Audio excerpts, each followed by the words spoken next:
Chapter 6: Early Inbound Lead Capture and Response. Introduction.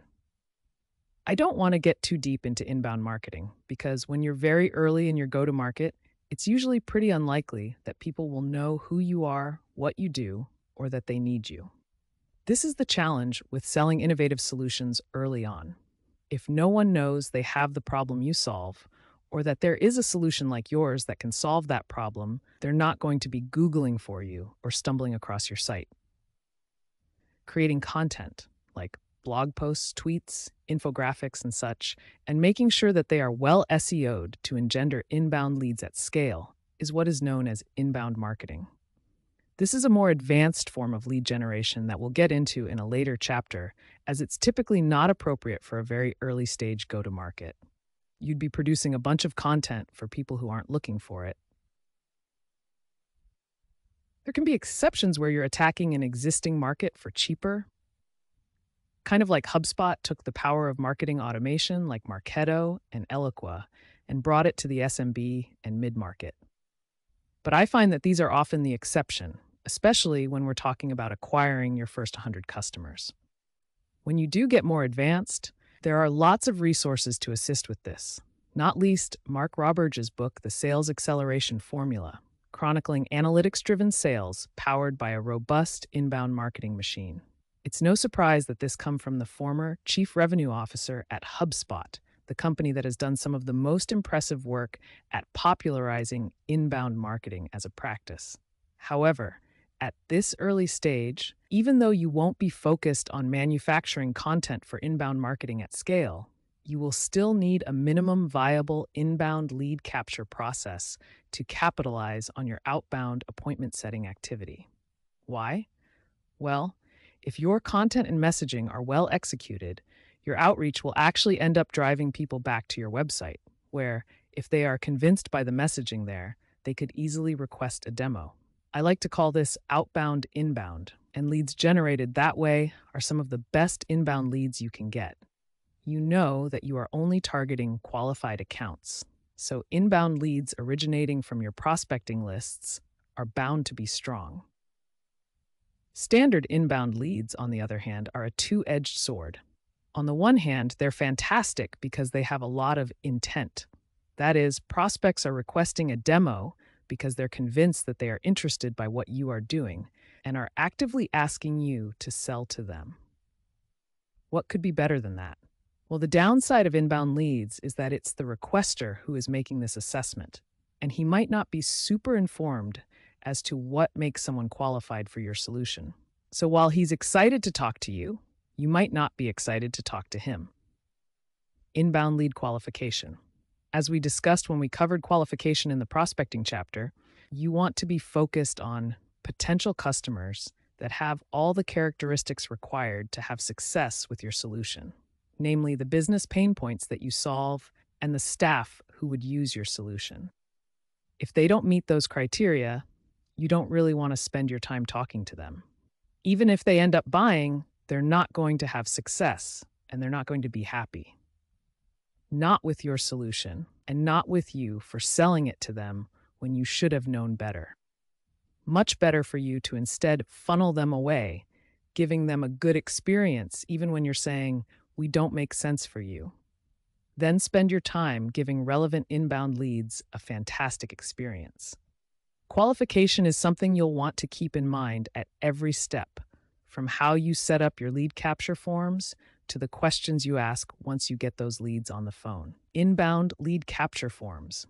First, you need a means by which to capture these inbound leads in a structured format. In the previous chapter, we talked about setting up a sales@yourcompanyname.com inbox as an early solution. And that can work to start. It's definitely much better than nothing. But it also makes for a really difficult time of capturing the relevant demand signifiers in a helpful way. So as soon as you're able, swap that email link out for a big fat request demo call to action on your homepage, ideally following the user down the page. And then point that button at some sort of form that lets you capture structured data. Don't make it subtle. If someone shows up on your homepage and is eager to talk to you, make it damn easy. Check out some examples of how to do this. It's pretty clear what you need to do if you want a demo of Handbook. Textio uses a free trial concept that acts as the primary call to action, but which routes through a lead data capture form. Your form tool, to start, could be something simple, built with Google Forms, Wufoo, Typeform, or what have you. They're all pretty much the same, and all you want to do is allow the prospect to express interest in a structured way. Make sure the form works on mobile, as that's where a lot of your email outreach will be read. Often CRM's lead capture forms, like Salesforce's Web to Lead, will include a feature that routes those leads directly into lead objects in the CRM, and can even provide a prospect-facing response email and a notification email to alert you to a new inbound lead. What information do you want to capture? Resist the temptation to go crazy here. The biggest thing you're trying to capture is qualification information and a means by which to get in touch with the person. Honestly, the minimum could be a work email address and phone number. If you believe that you can garner all of the relevant qualification data from a company website or LinkedIn with just the name of the company from the email domain, duh. That said, that level of minimalism might be a little weird given that most prospects are used to providing name and company, so I typically recommend first name, last name, company name, title. This quartet helps you understand who you're talking to. Email address and phone number. This provides you the means by which to get into contact. And remember, these leads are asking you to get in touch, so you should definitely ask them for their phone numbers. And then the minimum viable demand signifiers that you can't get on your own. For instance, at TalentBin, we didn't ask how many recruiters our inbound requesters had at their organizations, because that was trivial to find on LinkedIn, and every incremental field is a chance for leads to abandon the form. But we did ask how many software engineering roles they were looking to fill in the next 6 months, since we couldn't find that on our own, and that hiring demand was required for an account to get value out of TalentBin. Think about what the minimum qualification signifiers are for your solution, and which ones aren't observable in the world and thus need to be asked. Check out some examples of demo request forms. Hireable asks for the type of ATS CRM that a recruiting agency uses. Textio can get all the demand signifiers they need from looking at company career pages, though they really should ask for phone number. Immediately probably could find out how many salespeople a given account has worldwide on their own using LinkedIn, so they don't really need to ask that. But knowing the email system and CRM system the lead runs is important for their qualification process, so it's good they ask for it.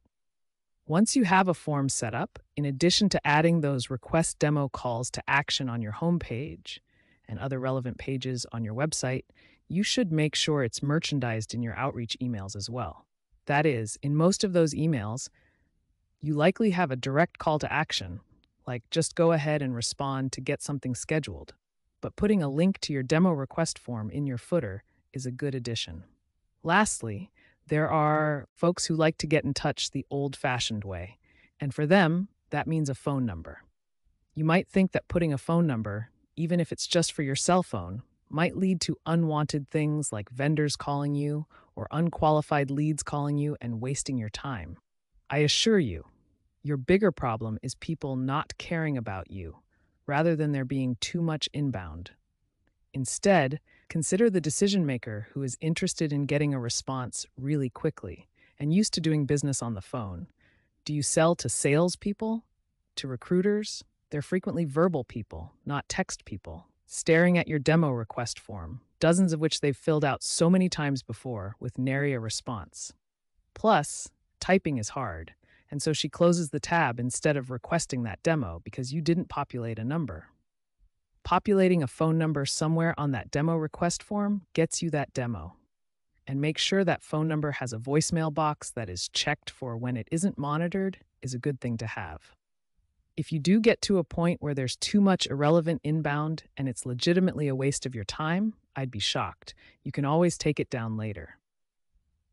Inbound lead response. Once you have an inbound lead data capture form in place, the next question is, what do you do with these leads as they come in? First, the most important thing is to respond to inbound leads as quickly as possible.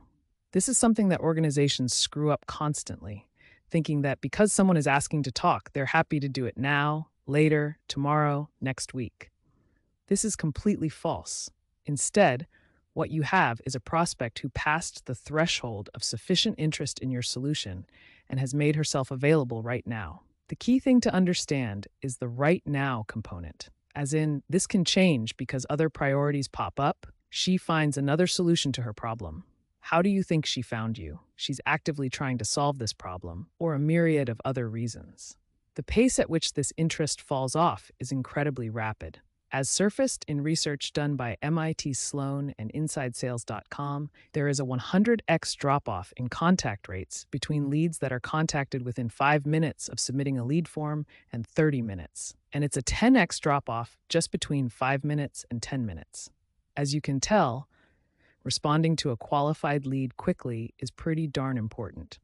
Of course, the challenge here, if it's just you, is that you're probably doing other things that keep you from checking your email every 5 minutes. And even if you're not, checking your email every 5 minutes sounds like a great way to get nothing else done. Though later, you'll have a market development rep who focuses just on this.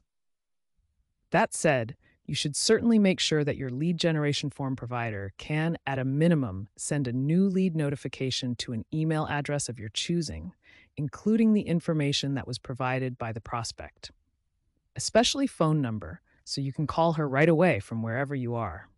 But the reality is that you may not always be able to instantly respond to those inbound leads. One way to help with this is an auto-response email coupled with a form completion thank you that includes that phone number we referred to above, directing leads who'd like to talk to someone quickly to call. A Google Voice number is great for this, as it can be redirected to any number. With this approach, you can increase your chance of an inbound call, which, even if you're not able to answer, shows more commitment on the part of the prospect, while letting prospects know you will be in touch. A more recent approach to inbound capture and response is the rise of chat interfaces. Companies like Drift and Intercom have offerings that allow you to have a pop-up on your homepage or product page, which can then amount to a form fill, but via a chat interface. The problem with this historically is that you need a human to staff this chat interface. And if you're at the point where you don't have enough inbound volume to merit that, you can misset expectation with the prospect when the chat window says, "Hey, how can I help?" The prospect answers, and then there's no response. More modern versions of this, again, like Drift, can follow somewhat of a Mad Libs approach and ask the prospect questions and then catalog the answers, kind of like a demo request form, one question at a time. Lightweight discovery. Ideally, because you called the inbound lead back so quickly, right? You can get him on the phone. But although I know you're excited about getting him on the calendar for a demo as quickly as possible, first you need to make sure he's qualified. If you go back to your ideal customer profile, you'll recall the demand signifiers that indicate a prospect has the pain points your solution solves. Now is the time to ensure that this inbound lead definitely has those characteristics. Of course, because you set up your inbound lead capture form in a way that captures these signifiers, this is more about verifying the information and potentially digging in a bit more. Moreover, you should be figuring out what other folks should be on a call. This is where size of prize comes into play. If the organization has many other potential users of your product, maybe you could get them all on a demo together. Or while you have this champion to be on the phone, figure out who would be involved in a purchasing decision. Is he the person who would pull that trigger? Or should you think about involving the boss in this case?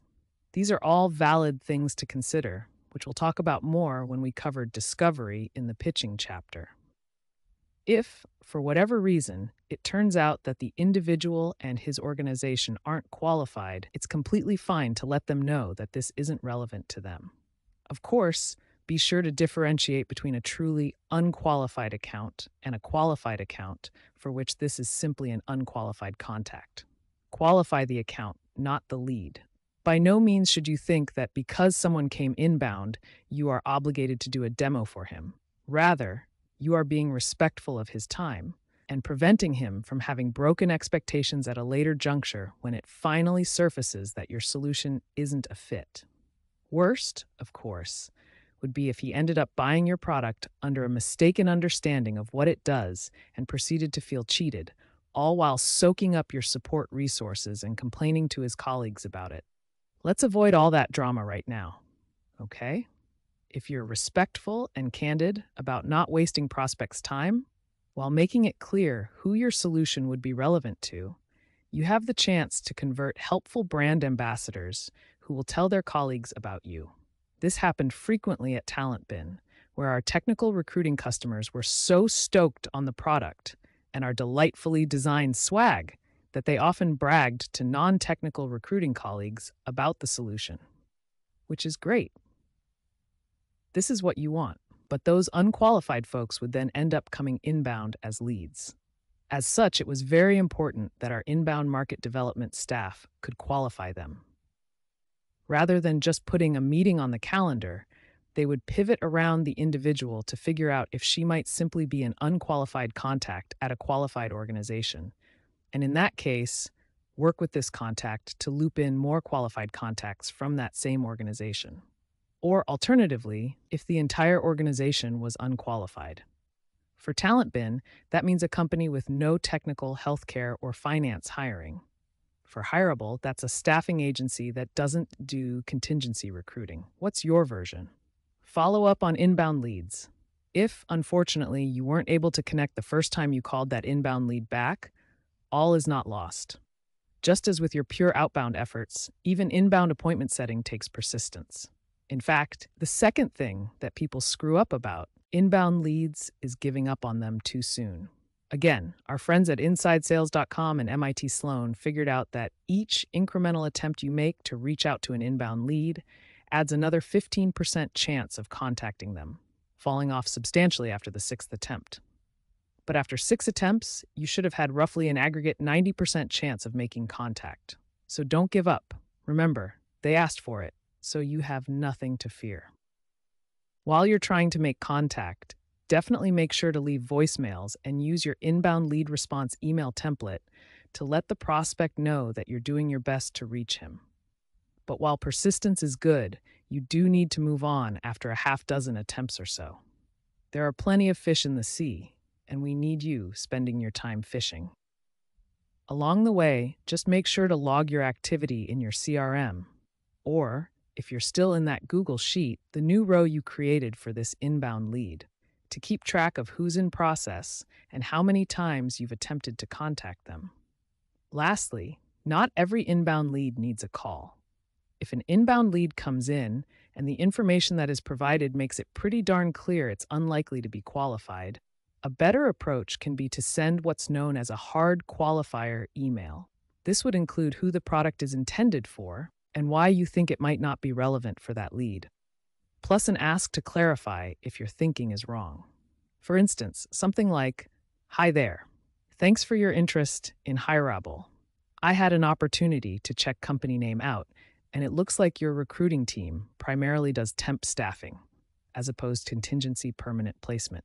Is that right? The reason I ask is because Hireable is used by staffing agencies to monitor candidate submissions to avoid what are known as backdoor hires, when a client hires one of your submittals but doesn't let you know, so you potentially miss out on a fee.